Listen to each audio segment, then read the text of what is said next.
तो ये डेमोग्राफी में बदलाव, लफ्ज़-ए-जिहाद, धर्मांतरण, घुसपैठ, जनसंख्या विस्फोट और भ्रष्टाचार, ये 5-6 ऐसी समस्याएं मुझे पूरे देश में जहां पे भी मैं गया, इंजीनियरिंग कॉलेज के लोगों से बात किया, मेडिकल कॉलेज के लोगों से बात किया, लॉ कॉलेज के लोगों से बात किया, आईआईटी में बात किया, सामाजिक लोगों से बात किया, धार्मिक लोगों से बात किया, सब लोग एक कॉमन प्रॉब्लम बताते हैं, ये 5-6 समस्या पूरे देश में है। अच्छा, आप और इसका समाधान हम आप कर नहीं सकते। हम तो आप पूछ सकते हैं, मैं उसका समाधान बता सकता हूं, करने वाला तो मैंने, करना किसको है? करना उनको है जिन्होंने संविधान की शपथ लिया। और आप ये भी समझिए जरा, सांसद, विधायक, मंत्री को वेतन भत्ता, गाड़ी बंगला, free air ticket, free rail ticket, security guard, खाना बनाने वाला, ड्राइवर, सब कुछ मिलता है। सब मिलता है। एक सांसद विधायक पे साल में 10 करोड़ रुपए खर्च होता है। अगर आप टोटल निकाल लीजिए, 10 करोड़, हाँ, बिजली का बिल सब निकाल के देख लीजिए। और भारत में 5000 सांसद विधायक हैं। अरे बाप, हाँ, मिला के दोनों को, सही बात है। तो इसका मतलब भारत में 50,000, 5000 में 1 पे 10 कर लीजिए, कितना हुआ? 50,000 हुआ ना। 50,000 करोड़ रुपए सांसद विधायक पे साल में खर्च हो रहा है। और किस लिए खर्च हो रहा है? उनकी मूल ड्यूटी क्या है? उनकी मूल ड्यूटी है कि जो उन्होंने संविधान की शपथ लिया उसके हिसाब से नियम कानून बनाए। उनकी मूल ड्यूटी है कि ये देखें कि भारत में अराजकता क्यों फैल रही है, चीन, जापान, सिंगापुर में क्यों नहीं फैल रही है। भारत में लफ्ज़ जिहाद, लैंड जिहाद, ड्रग जिहाद, घुसपैठ जिहाद, धर्मांतरण जिहाद क्यों है? एक ड्रग, मैं भूल गया था, एक ड्रग की समस्या पूरे देश में है, तो सिंगापुर में क्यों नहीं है?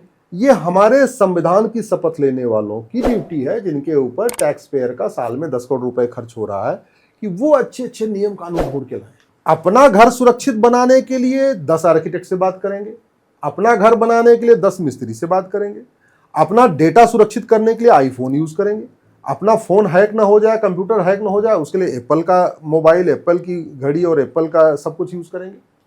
लेकिन देश जाए भाड़ में, देश सुरक्षित हो चाहे ना हो, कोई फर्क नहीं पड़ता। 1 लाख करोड़ का नशे का कारोबार चल रहा है। मैं पूछ रहा हूं, सिंगापुर में 1000 रुपए का नशे कारोबार क्यों नहीं है? भारत में 1 लाख करोड़ का क्यों है? सिंगापुर में एक आदमी गया था, 900 ग्राम गांजा लेकर उठा के फांसी दे दिया।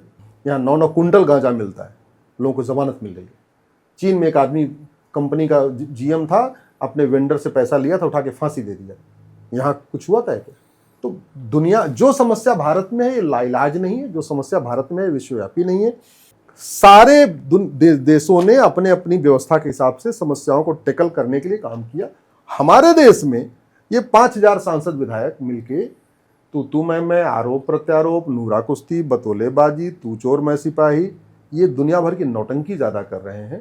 जो उनको संविधान की शपथ लिया है, जिन्होंने जिस कार्य के लिए लिया है, जिसके कारण उनके ऊपर साल में 10 करोड़ रुपए खर्च हो रहा है, वो काम नहीं कर रहे। अश्विनी जी, आप कह रहे हैं कि ये करना चाहिए, करप्शन के लिए बाकी देशों में किया, लेकिन जैसा कि आपने बीच में कहा कि जो डायरेक्ट बेनिफिशियरी है, सीधा क्या आपने बोला था, लाभार्थी है, तो लाभार्थी अपने खिलाफ थोड़ी कानून बनाएगा। किसी नेता को, मंत्री को बुरा लगे तो बुरा लगे, लेकिन सत्य यही है कि चोर अपने लिए फंदा तैयार नहीं करेगा। जब तक ईमानदार लोग नहीं आएंगे तब तक मुझे लगता नहीं कि कुछ होगा इसमें। और कलयुग में ईमानदारी की उम्मीद करना तो बेईमानी है। मैं तो यही मानता हूँ। मैं इसका उल्टा बोलता हूँ, ये कलयुग भारत में क्यों है, चीन, जापान, सिंगापुर में क्यों नहीं? ये सवाल तो है, ये बड़ा सवाल है। कलयुग भारत में क्यों है? हाँ, मतलब राम के देश, कृष्ण के देश, हनुमान जी के देश, ब्रह्मा विष्णु महेश के देश, 3 शक्तिपीठों के देश, 24 तीर्थंकर के देश में, 10 गुरुओं के देश में कलयुग है। चीन, जापान, सिंगापुर में तो कोई मंदिर नहीं है, कोई नहीं है, ना कोई मठ है, ना कोई मठाधीश है। फिर वहाँ सतयुग क्यों चल रहा है? वहाँ झूठ बोलने की हिम्मत क्यों नहीं? वहाँ झूठी शिकायत क्यों नहीं? वहाँ झूठी गवाही क्यों नहीं? वहाँ झूठी जांच क्यों नहीं? वहाँ झूठा फैसला क्यों नहीं? वहाँ झूठा एफिडेविट क्यों नहीं? वहाँ झूठा आधार, झूठा राशन कार्ड, झूठा ड्राइविंग लाइसेंस क्यों नहीं बनता? वहाँ झूठा बर्थ सर्टिफिकेट क्यों नहीं बनता? क्यों नहीं बनता? इसलिए नहीं बनता कि हमारा जो चौपाई है कि भाई बिन होए न प्रीत, उसको फॉलो करते और हम नहीं करते। चीन, जापान, सिंगापुर में राम मंदिर हो चाहे ना हो, कृष्ण मंदिर हो चाहे ना हो, लेकिन उन्होंने हमारे सिद्धांतों को लागू किया। 60 साठ्यम समाचरे, भय बिन होए न प्रीत, लोहा लोहे को काटता है, न रहेगा बांस न बजेगी बांसुरी। मुझे लगता है उन्होंने आचार्य चाणक्य को पढ़ा, उन्होंने परशुराम जी के बारे में पढ़ा और उन सिद्धांतों को लागू किया।